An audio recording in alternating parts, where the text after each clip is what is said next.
Hello বন্ধুরা, এই দেখো আমরা একটা সুন্দর জায়গায় এসেছি। এটা হলো আমাদের কৃষ্ণনগরের শক্তিনগর মাঠ। এখানে ভগবত পাঠ হয়েছে।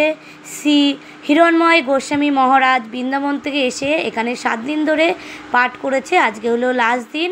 এই দেখো এটা হলো হিরণময় মহারাজ। তার প্রথমে আরতি হচ্ছে, আরতি হয়ে তারপর সে পাঠ করবে। খুব সুন্দর হয়েছে। কদিন আমাদের এখানে বৃষ্টি হচ্ছিলো, আমি আসতেও পারিনি, আর শরীরটাও ভালো নেই, তাই আমি লাস্টের দিন এসেছি। আমার তো এসে ভালো লেগেছে। এটা আবার সামনের বছর হবে। তোমরা যদি কেউ আসতে চাও আসবে, আমি জানিয়ে দেবো তোমাদেরকে আগে ফোনের মাধ্যমে। সত্যি অসাধারণ হয়েছে। এক এক করে সবাই আগে প্রভুকে আরতি করে নিচ্ছে। দেখো খুব সুন্দরভাবে আরতি হচ্ছে, গান হচ্ছে। গানটা আমি একটু মিউট করে রেখেছি। এ দেখো আরতি হলো। আর মহারাজকে তোমরা একটুখানি সামনে থেকে দেখে নাও।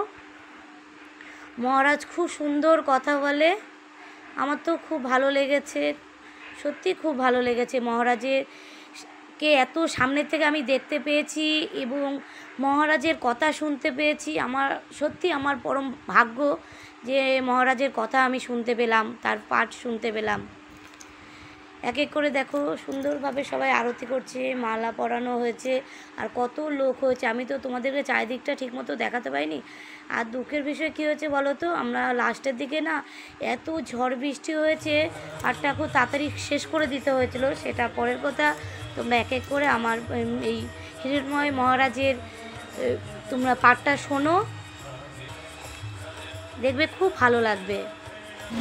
স্ত্রী, পুত্র, পরিবার, অর্থ, সম্পদ সবাইকে মন দিতে পারি, কিন্তু ভগবানকে মন দেওয়া কি সহজ হয়? ছেলেটাকে মন দিতে পারি, মেয়েটাকে মন দিতে পারি, সবাইকে মন দিতে পারি, কিন্তু তোমাকে যে মন দিতে পারি না।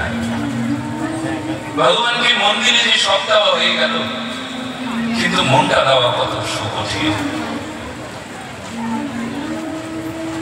তথাপি ভগবান বললেন, অর্জুন, অভ্যাস যোগিনা, অভ্যাস কর। ভগবান যদি অভ্যাস করে তোমাকে না পায়, তাহলে মত কর্ম পরম ভব। আমার কর্মগুলো করো। কি কর্ম? কীর্তন, শ্রবণ, স্মরণ, বন্দন, অর্চন, দাস্য, সখ্য, পদসেবা, আত্মনিবেদন। কি করতে হবে? গুরুতে, কৃষ্ণে আর বিষ্ণবে শরণাগত, অবনত। মাথা নিচু করো। মাথা নিচু করো মানে প্রণাম করো। প্রণাম করলেই হয়ে যাবে? কপালটা ঠেকালে হয়ে যাবে? কপাল ঠেকালাম, কপালের দুর্ভাগ্য বদলাবে।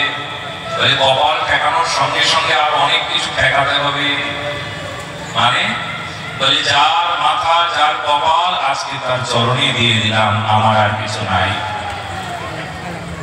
এইটুকু মৌখিক নয়, আন্তরিক।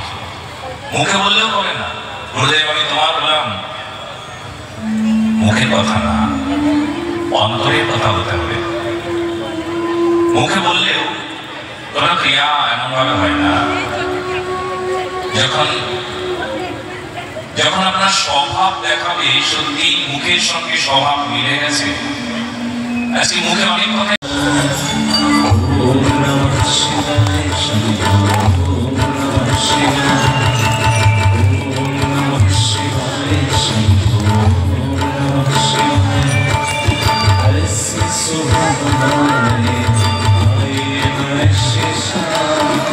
This is